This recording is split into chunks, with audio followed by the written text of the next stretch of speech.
राम राम जय राजा राम, राम राम जय सीता राम, राम राम जय राजा राम, राम राम जय सीता राम, राम राम जय राम। सज्जनों नमस्कार, भक्ति उदय चैनल में आपका हार्दिक अभिनंदन है। हमारे पिछले वीडियोज़ हनुमान चालीसा को कैसे सिद्ध किया जाए को काफ़ी सराहा और देखा जा रहा है।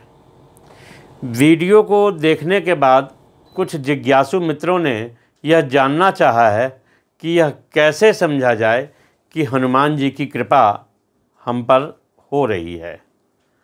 कुछ मित्रों का यह भी प्रश्न है कि क्या यह हमारे जीवन के तमाम कष्टों के निवारण के लिए पर्याप्त है। इस संदर्भ में आप सबसे मैं कहना चाहूँगा कि गोस्वामी तुलसीदास जी ने स्वयं ही हमारे संदेह को दूर कर दिया है। उनके अनुसार और देवता चित्त न धरई, हनुमत सेई सर्व सुख करई। गोस्वामी जी ने आखिर ऐसा क्यों कहा? वह इसलिए कि हनुमान जी महाराज शंकर सुवन हैं। जब आप साक्षात देवाधिदेव महादेव की कृपा के भागी बन गए तो फिर और किसी की क्या ज़रूरत। हमारे मित्रों को जानने की यह भी जिज्ञासा है कि हनुमान चालीसा हमारे तमाम कष्टों का हरण करने में कैसे सक्षम है। आइए हम इस वीडियो में आपको कुछ हनुमान चालीसा के छंदों को समझाने का प्रयास करते हैं। देखिए दोस्तों, चालीसा का एक एक छंद जो है मंत्र हैं। अब हम इन मंत्रों के जपने का मतलब है कि श्री हरिनारायण के अवतार भगवान श्री राम और देवाधिदेव महादेव का अनुग्रह प्राप्त करना। तो फिर कौन सी समस्या रहेगी जिसका समाधान ना हो। शर्त सिर्फ इतना है कि मन, कर्म और वचन तीनों से हनुमान जी महाराज के प्रति समर्पित होना पड़ेगा। सज्जनों, ये जानकारी हम आपको आगे बढ़ाएं इसके पहले आप सभी मित्रों से आग्रह है कि यदि आप हमारे चैनल पर नए हैं और हमारे चैनल को सब्सक्राइब नहीं किया है तो कृपया इसे सब्सक्राइब कर लें, साथ ही बेल आइकन दबा दें ताकि हमारे अगले उपयोगी वीडियोज़ की नोटिफिकेशन आपको समय पर प्राप्त हो सके।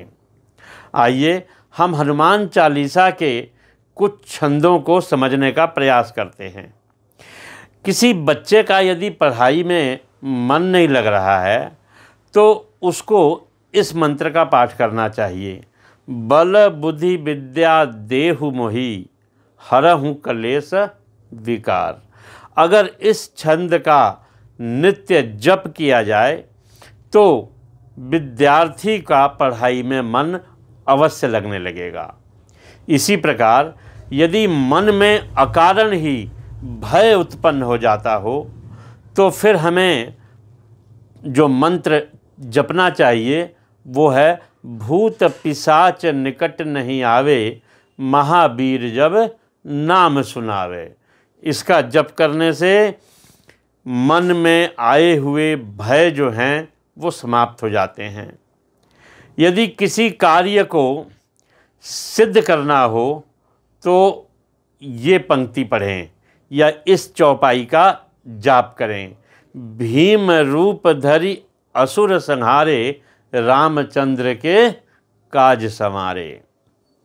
यदि आप या आपके संबंधी या कोई मित्र बहुत समय से बीमार हैं तो उनके लिए जो मंत्र है जिसका जप करना है वो है नासै रोग हरे सब पीरा, जपत निरंतर हनुमत बीरा।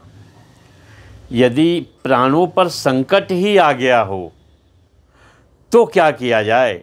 ऐसी परिस्थिति में तो केवल एक ही छंद बनता है, एक ही चौपाई बनती है। संकट कटे मिटै सब पीरा, जो सुमिरे हनुमत बलबीरा।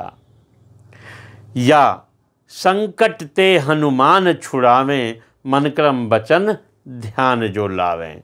इन दोनों में से किसी भी चौपाई को मंत्र रूप में यदि जप किया जाए तो जो प्राणों पर आया हुआ संकट होगा वो कट जाएगा, रहेगा ही नहीं।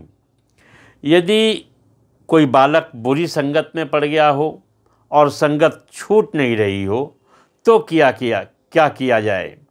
तब महावीर विक्रम बजरंगी, कुमति निवार सुमति के संगी, इस चौपाई का अगर नित्य जाप किया जाए तो किसी की संगति जो बुरी है वो बहुत जल्दी छूट जाएगी।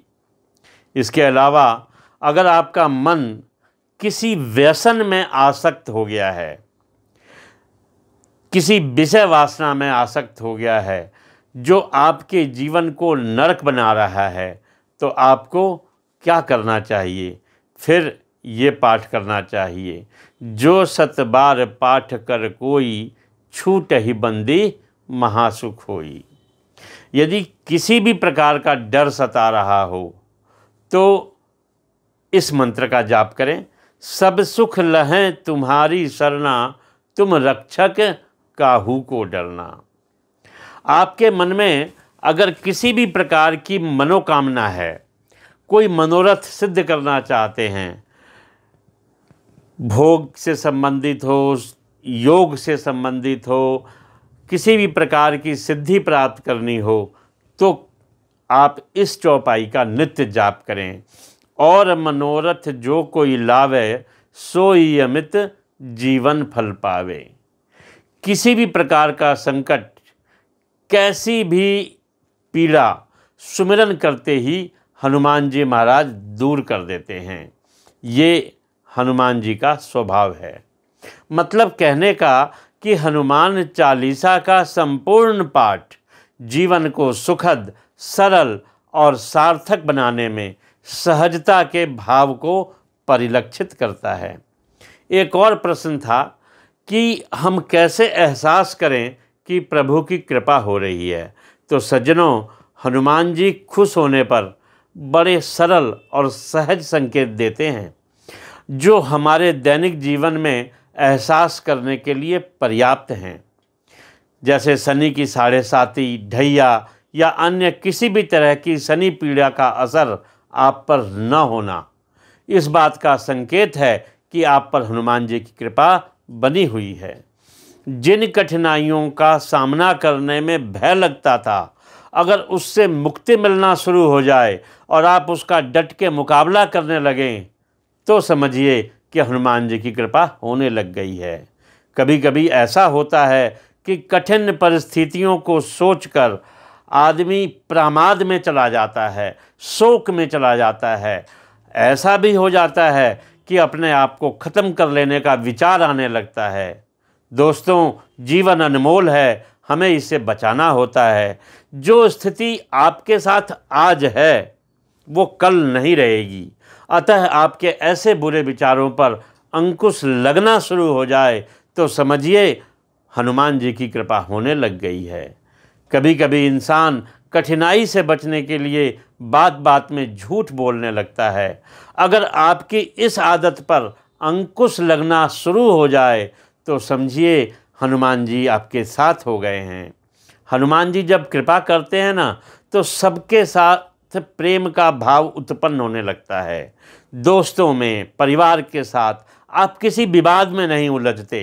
अपने कार्य के प्रति आपके अंदर जागरूकता का भाव उत्पन्न होने लगता है। ये तमाम शुभ संकेत हनुमान जी की कृपा होने के हैं। अतः सज्जनों, मेरे पहले वीडियो में सुझाई गई विधि से आप हनुमान चालीसा का पाठ करें, उसको सिद्ध करें। पिछली वीडियो का लिंक इस वीडियो के विवरण में डिस्क्रिप्शन में दिया गया है और अपने जीवन को सहज, सरल और सार्थक बनाने का प्रयत्न करें। जय श्री राम।